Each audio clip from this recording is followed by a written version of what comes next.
A to the K. A to the K. A to the K.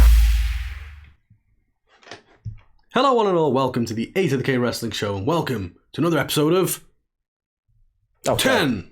This time we are talking the 10 greatest WrestleMania moments as chosen by you. You, right there. Not you, them. So anyone who follows us on old Instagram had the opportunity to play along in one of our A2theK, yes, that's what we call it. A2theK tournaments, where we tried to crown the greatest WrestleMania moments, and we had a 32 moment bracket. Yes, we 16 did. on the left, 16 on the right. They all battled it out, and we have taken the final 10. And yeah, we're going to talk through them. This is like build a segments, basically, isn't it? Yeah, basically. We can't think what to do, so you do it for us. We are unoriginal, so you do it for us. So it's important to note that these may not necessarily be our 10 greatest WrestleMania moments, but they're the ones voted for by our Instagram followers. So, kicking off at number 10, we got the Hardy Boys making their return. And do you know what? I don't know how you felt about this, but I fucking loved this moment, to be honest. I loved everything about it. The match itself I wasn't really hyped for, and I was like, oh. Yeah, New Day was kind of like the host of Mania, weren't they? And the way they set it up, they were like, another team's been added, they were in the gear. Like, but who could it be? Who? When they did all that. And it was like, it's going to be them. Even do a couple of steps, like they're going to head towards the ring, and you're like, oh, yeah, Kofi started taking his hat off, and then that music played, and it was like, holy shit, to the Hardy Boys. The only gripe I have with it, and it's a very minor gripe, is that this was at a time when Matt didn't know what he wanted to be. So they come back to the Hardy Boys music, and Jeff's there in the background, like, and Matt's like, well, I'm me, but I'm not broken. Delete as well, because, I don't know. It must be tough that though, wasn't it? Because he went and formed his own, his new gimmick and got it really super over and stuff, but had the opportunity to come back, and no one's experienced that. He was coming back as the Hardys as well. So if they would have come back and just been completely batshit crazy, everyone would have been like, the fuck happened to the Hardy Boys? It was a weird combo though. It'd be like Jeff coming out dressed as Willow, but still going. Like, it just, I don't know, man. Yeah. No, I get it's only a very minor gripe, because it was awesome to see them back, and it's definitely an awesome moment. Yeah. But I love you can always tell how good a moment is as well by like the fans, and I love like that's something WWE does really well, is cutting to the fans and just seeing them lose this shit. And there's so many fans just couldn't believe it. And we've made our feelings pretty clear about Matt and Jeff, over time. But some people fucking love Jeff Hardy, don't they? Like, more than anything in the whole wide world. So you've got to imagine like the feelings that must have been going through that bulk of people. But yeah, do you know what? Awesome moments. One of those ones where I wouldn't say it gave me goosebumps. It was one of the ones where I was like, oh shit, like I marked out for it. I'm not even the biggest, I get you. Biggest fans, but so yeah, worthy at number 10, I think. Definitely a solid number 10. So what came in at number 9 is literally just a moment. Yeah, a split second. Hell of a moment. Which is, I distinctly remember this moment. Yeah, stood the test of time. Really. Yeah. Now we talk a lot about TLC matches and stuff. I can't even remember whether this was a TLC match or whether it was just a. I think it might have been a straight ladder match. I think it might have just been a ladder match. Either way, these guys, both tag teams, are synonymous with ladders. Yeah, tables and chairs. Well, yeah, and obviously the Dudleys as well. They're all super involved in it, and just to see. Well, firstly, when do you ever see somebody hanging from the titles in a ladder match and like just swinging around in no man's land? That in itself was like, oh shit. But then when you see Edge climb that ladder and he's like, you kind of got to give Jeff there's no slack on Edge, because he was just as mad. You kind of got to get. I get why people ended up super over on Jeff, because he was willing to take some bumps. Man. Oh god, yeah. Like, this could have been so wrong for both of them. At the end of the day, if he would have slightly over rotated, he's landed on his head. No good luck there. But for Edge, I suppose he's also got a dive, and his head's also kind of on the downward spiral. No pun intended. Wasn't that one of his finishing moves at one point? So but I think just the way all the fans got up and was like, oh shit! As soon as he started swinging free, and Edge was swinging free. There's a point where he's just letting it swing, and you know what's going to happen, and you're like, no, that's it. You're anticipating it going. He's not, is he? He's not going to do this. This is like they're going to back out of this somehow. But no, they actually, they went through with it, and it did make for one of the craziest, spots of all time. Iconic, you might say. Indeed. So definitely a worthy WrestleMania moment that came in at number 9. In at number 8, Anthony. I'm actually quite surprised this is only number 8. Now, I thought people would still be super hyped on this. Yeah, it's interesting actually because it's one of two ways. Because obviously it's very, very recent. It's last year's Mania. So is it that you could Photoshop fire into that and it'd work? You know, like, you make it look like he's breathing fire. That's the way he's doing it. Cody the Magic Dragon. Yeah, cool work. He's been Stardust. Or you know, just have him blowing smoke or hot air in some way. Yeah, that'd work too because it's Cody. Yeah. Anyway, you know what? If we ever get him on this show, I'm really gonna. I love you, man. I'm gonna bring up all these things that you've said. You're gonna do a smash cut of all the shit I've ever said. I've gone on record to say I love Cody. I have a little clip I want to show you, Cody. It's just every bad thing I've ever said. Yeah, which it'd be a lot, be a long clip. Just only a couple of hours. Yeah. But yeah, so it's an interesting one. You might argue like, oh, I think you'd expect it to be higher because it's still fresh in the minds, or you know, the reverse of that is, was it really one of the top 10 greatest moments, or is it because it's still so fresh in everyone's minds why it's still ranked so high? Do you know what I mean? Now for you couldn't believe it, really, could you? Because we had this discussion and you were like, nah, he's definitely not. I was heavily having this debate with you. Mm-hmm. This man was working us all, and he's actually going to be heading up Ring of Honor for Tony. That's what's happening. And I may have been slightly took wrong. a bit of an L on that one, didn't you? I may have taken an L, right? Yeah. And it's still, so like, I'll watch this back now and still be in disbelief, and he's been back for like a fucking year. Yeah. Right? It is a really surreal moment. It is a big moment, and as much as like I do moan here and there, mostly just because it amuses me now. But like, I'm not bigly. That's not a word. I'm not massively over on the character of Cody sometimes, but he's like an absolute star, absolute asset to the business, and this was a fucking moment. Yeah, it was a massive shot in the arm. And you're gonna make a clip of that bit? I'll be able to edit that down in some way as well. It was a moment. He looks like a dragon. You know, something like that. Nice. Maybe a little bit more seamless. But yeah, it was a massive kind of the first kind of shot at AEW, really.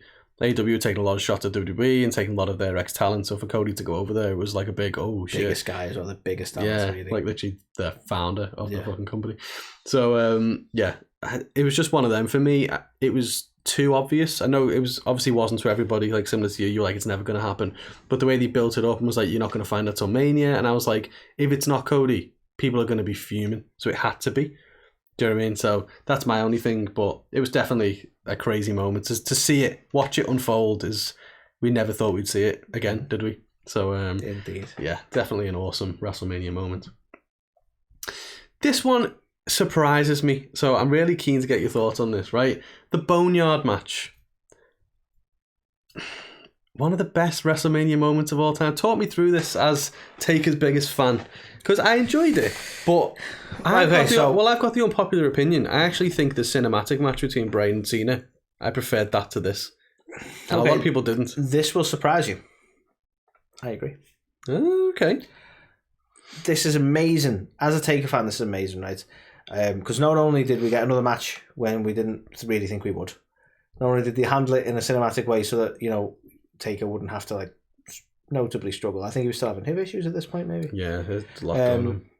And AJ is one of the best workers to work with in terms of like the whole storytelling was fantastic because he made it personal. We pulled away from the dead man, and again that pleased little teenage me because I love the American Badass. Little Anthony, I was like he was sat there with an erection. Little teenage me because I loved the American Badass. Undertaker or Big Evil or you know that whole Ruthless Aggression era Taker.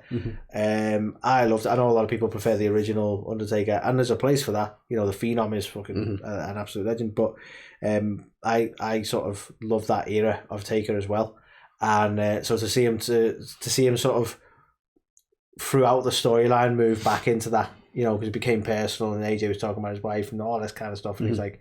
He called him Mark, yeah. And it's like he sort of had to let the biker out instead. You know what I mean? Yeah. And the whole ending to it when he sort of basically just beat the piss out of AJ for like however long, and then they just had that cinematic bit where he rides away on the bike to Metallica. It was just fucking beautiful. Yeah, it was awesome, wasn't it? It was such a good little... To be honest, I'm surprised we've seen him since in the sense of like in WWE, because it was such a that good felt like such a close of a chapter. The way he rode away, riding off into the moonlight, not really the sunset. Yeah.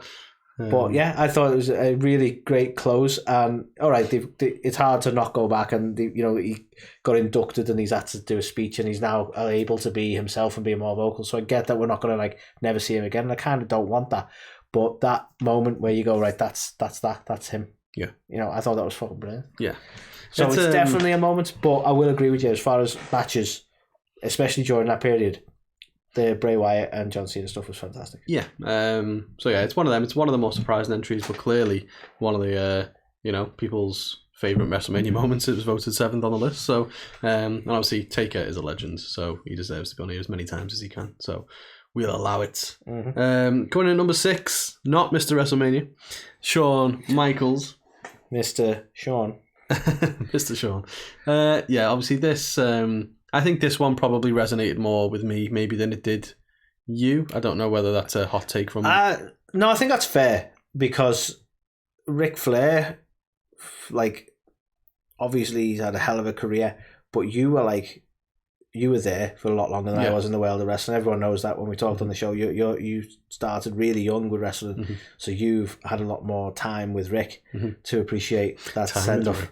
Right, I will say, because I appreciate this is a beautiful moment, and fair play to Shawn, as much as you hate him and we rinse him quite a lot, this was a beautiful moment between the pair of them. Yeah, and it worked perfectly. It's just a shame Rick didn't stay retired. Well, yeah, that kind of tainted it does sour it, doesn't it? But I think, as you said, I proper got into wrestling when I was like 3 or 4 years old. So 91, 92, right? I'll say 92 because I probably understood it a lot more when I was 4, right?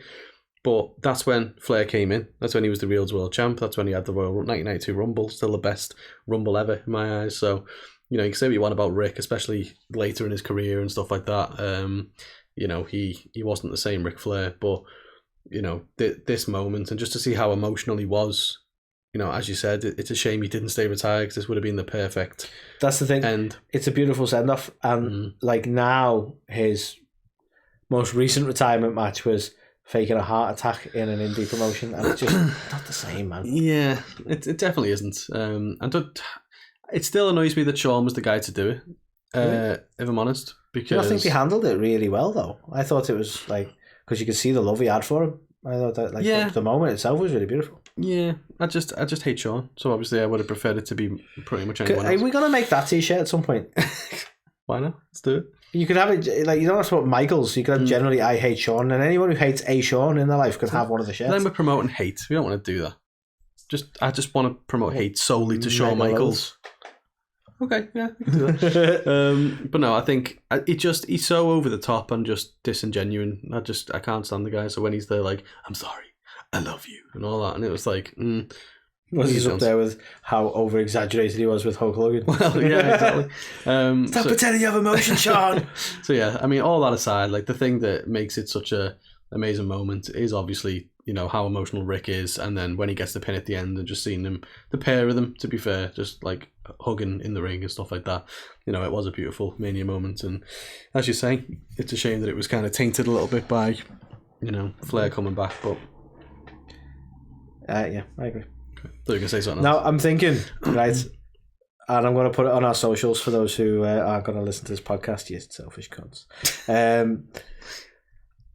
Remember that clip in Scrubs? Well, there's probably a few of them where Elliot's dating Shawn and JD just hates him. And anytime he speaks, he's like, nobody cares, Shawn. Yeah. I feel like that's how you are with Shawn Michaels. Pretty much. So yeah. I feel like I want to use that clip in some way to emphasize how you are about Shawn Michaels. Okay, yeah. So I'm going to put that probably on our socials. Okay, I like that. I like that. Put that together somehow. And that's what I was thinking about. I might like Shawn Michaels a bit more if he worked at like SeaWorld and did cool stuff like Shawn from Scrubs, but he didn't. He's just a little bitch. So now we're talking. Moment number 5, my favourite WrestleMania match of all time. I think this one, again, I dare say maybe it should be higher. Like, I mean, I'd say it should be. This is so iconic that I don't think, correct me if I'm wrong, but this has pretty much been in every then, now, forever for a long time now. That this moment, that's still that crimson mask. That's been there. That's used as an iconic image for WWE constantly. Yeah. Mm-hmm. So how can this not be higher? Well, exactly. This is shocking to me. It's it's the biggest double turn ever, right? What the pair of them pulled off was masterful, because Austin went into it obviously with a couple of fans, but mostly people hating him, and Bret went into it as the biggest babyface in the world with a few people tired of his shtick, but the majority of the people loving him.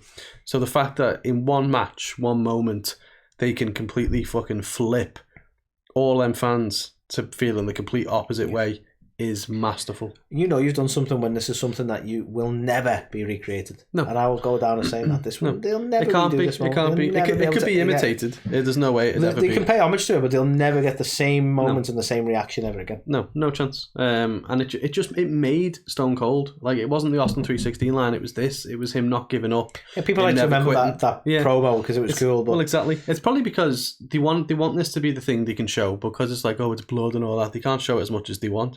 So it's easier to go in, well, Austin 316 said I just would. And everyone's like, that's when he became... No, it wasn't. This is when he became Stone Cold. Because how do you... where'd you go from here? He's the guy Didn't he become Stone Cold one fateful day in the north of England? What? He got the name from his wife, who said that his team was going Stone Cold. Oh, right, yeah. Just like, when he was in England? Was he in England when he did that? Yeah, well, he was... I don't think he was in England with his wife, wasn't he? No. Who was English. She just happened to say Stone... His wife was... I could swear. His wife was Deborah. He's got a home in the north of England. Yeah, but he wasn't there. His wife's Deborah. She's southern. She's like, your tea's going to get Stone Cold. And he's like, that's it. I'm going to call myself Stone Cold. It wasn't Deborah, though. It wasn't it. Didn't he have a wife who was English? I don't know. Maybe you're right. You tell us. I don't know. Well, I don't know. I thought you were the expert on this, man. I'm the expert on this match. I'm saying wife. It might have just been a partner at the time, but I'm confident she was English. Maybe I'm right. Maybe I'm wrong on the being in England part, but I'm confident she was English. Okay, we'll go with it. We'll sort this out later. Okay. Sounds like fisticuffs. But anyway, the fifth... Why? The fifth greatest WrestleMania moment is this iconic sequence between Bret Hart and Stone Cold Steve Austin. Just fucking chef's kiss. Yes. Coming in at number 4, Undertaker retires Shawn Michaels. We've been debunking the fact that you should be Mr. WrestleMania. Stop appearing in here. Been in here twice. Yeah, I mean Jeff's been in here twice too. Exactly. So should he be Mr. Anyway? Well, there you go. Yeah, I mean, I've often talked about my love for both of these matches, and I think this one was probably the better one.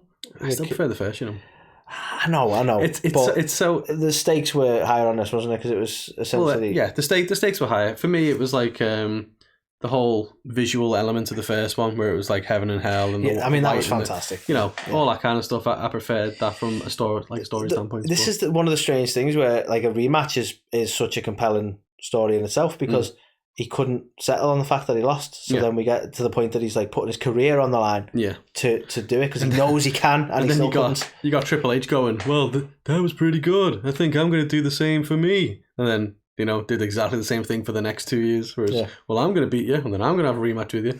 So Triple H fought Undertaker 3 times at Mania, for God's sake. You nepotist. And none of them ever go in the top, so show you. There you go. But yeah, fantastic match. And to be honest, this is probably not that impactful for you or me, because we weren't bothered he retired. Yeah. Oh, no, I loved it. It's one of my favorite moments ever. But I imagine if you were a massive Shawn mark, then you'd have really been sort of almost tearful at this moment. Yeah, but it's one of them. I hate Shawn. This match, I quite liked the way that they did it and stuff. So Shawn, he'd refused to give up, and then it basically took him kind of standing back up, and Undertaker being like, "Stay down." Shawn slaps Taker in the face, and that was it. Pushed him over the edge, and it was that jumping tombstone. It really, literally put the nail in the coffin. So it's one of them. It was amazing. The 2 matches that these had were 2 of the best matches in WrestleMania of all time. Indeed. So I can hate Shawn Michaels all I want, but I know a good match, and they had 2 of the best. I think WrestleBlog UK would like to just hear that again, Carl. No. So yeah, I can still hate Shawn, but still appreciate the 2 matches that he had to take it. So yeah, that came in at number 4. Third on the list, Anthony. I'm surprised. Well, am I surprised? Like, I suppose if we were doing a segment on the most shocking moments, because this is definitely shocking. This is probably one of the main reasons this sticks with you, because I don't think anyone saw this coming, and it was so sudden. Yeah. Do you know what is so funny? Because I don't know why I even did. I don't know how long Brock had been back at this point, but I immediately just went, oh, this is going to be a quick match where Taker beats Brock and Brock goes away again for a bit. I just thought nothing of it. Do you know what I mean? They never built it up in a way that made it seem fathomable. Like, it was just one of them where it's like, oh, here's another easy one to add to Taker's streak. So the fact it happened literally fucking blew me away.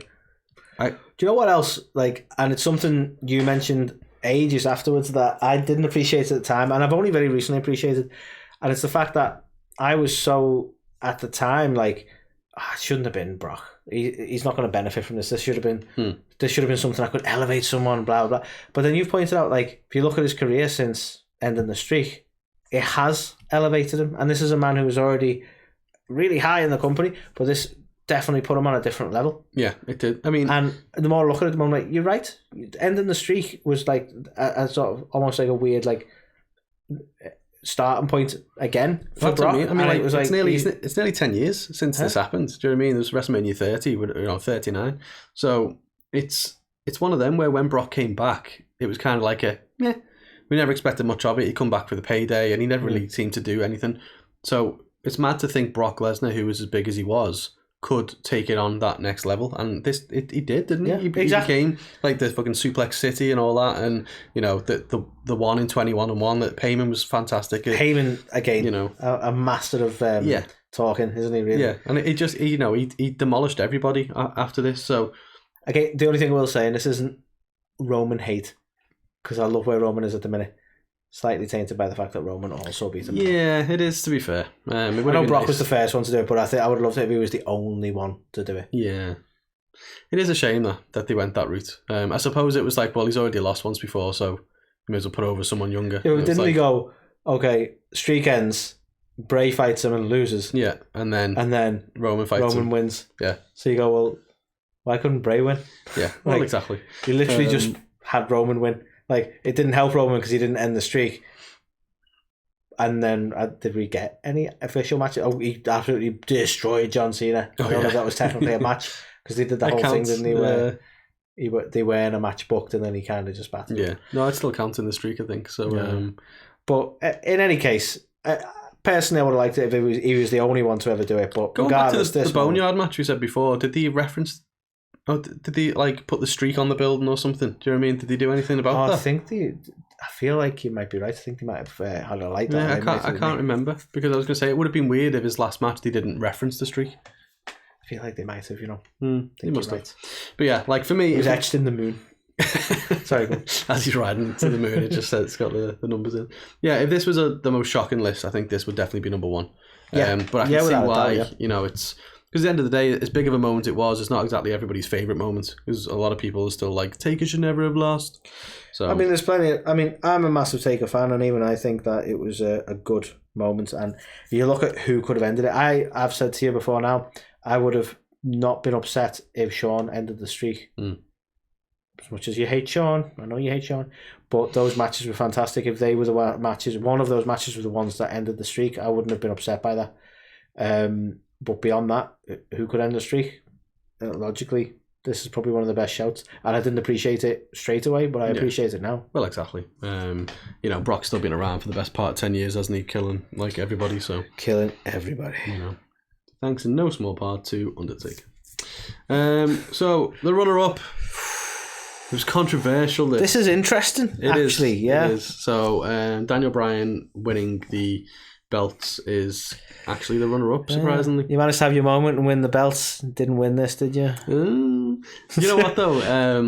We were speaking to somebody on Instagram who basically kind of said to us that this one needs to win because when it happened, it made them cry. It was like that's how. I get that. To be fair, like I think this was a moment that almost never happened as well. This almost defied booking in a way because they had to readjust. this wasn't the plan. This was by the fans for the fans, wasn't it? Let's be honest. You know, this was due to backlash. This should have been at Backlash. How much backlash it got? Sorry, I love that. But yeah, you know, thinking about it, he was, you know, Bryan Danielson, whatever, was really underutilized and mistreated, if you will. And the fans absolutely fucking loved him, and you know, he was their guy. And it just, I mean, wasn't it only the year before that he lost to Sheamus in like 30 seconds? It might have been, yeah. It was. It might have been the year before he lost at Mania, and then he wasn't in the Rumble, wasn't he? You know what I mean? And everyone was like losing the shit, weren't they?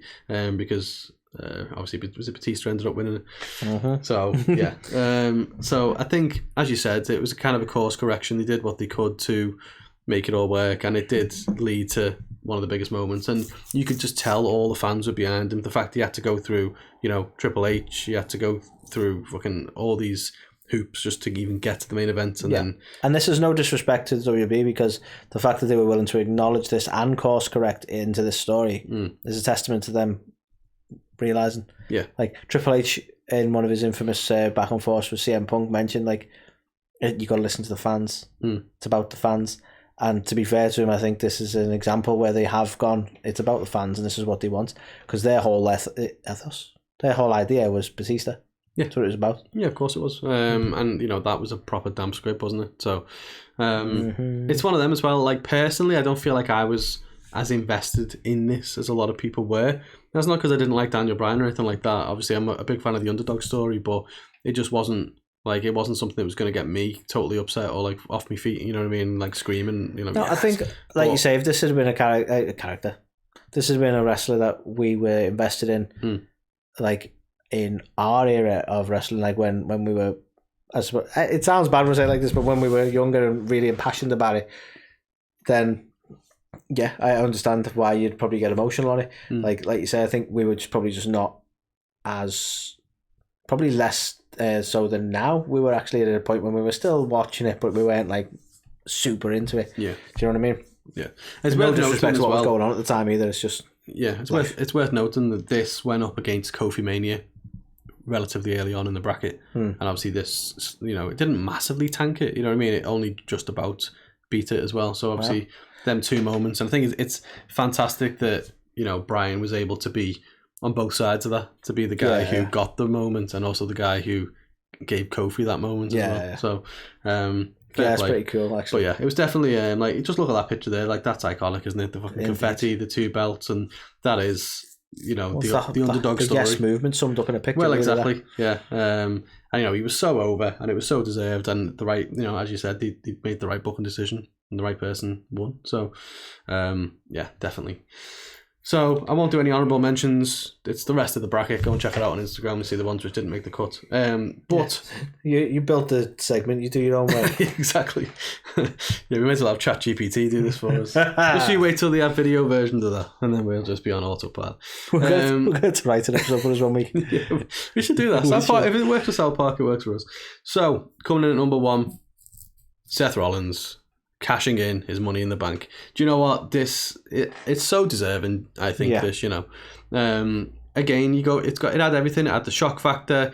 It had, you know, somebody that the fans are massively behind actually getting the win. It saved the main events, which the fans were booing and really weren't into, between Brock and Roman. Yep. And it was a nice way to not, you know what I mean, to have kind of, without this that'd have been like, that Mania would have ended on a massive disappointment. So like, without this, and it also protected both Brock and Roman in a way, you know, made them look strong, which they like to do. But yeah, the fact that Seth lost earlier in the night to Orton as well, and it was just kind of like, oh well, that's his night done. Do you know what I mean? Like, you know, I wonder if he's going to cash in his Money in the Bank on Raw or whatever. And to be honest, the only thing we'll say is moments like this, right? This being the biggest one, it's moments like this that make Money in the Bank damn near impossible now. Yeah.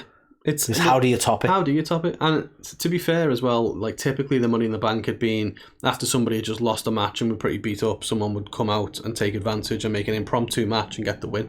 This is somebody inserting themselves into a triple threat in the main event of WrestleMania. It'd never been done. People were like, I didn't know you could do that, you know, because obviously typically it's how do you know, capitalize on it. But and I'll give props to Michael Cole as well, or Vince, whoever came up with the line, but it was Michael Cole that said it. It was like, this is the heist of the century, and it was.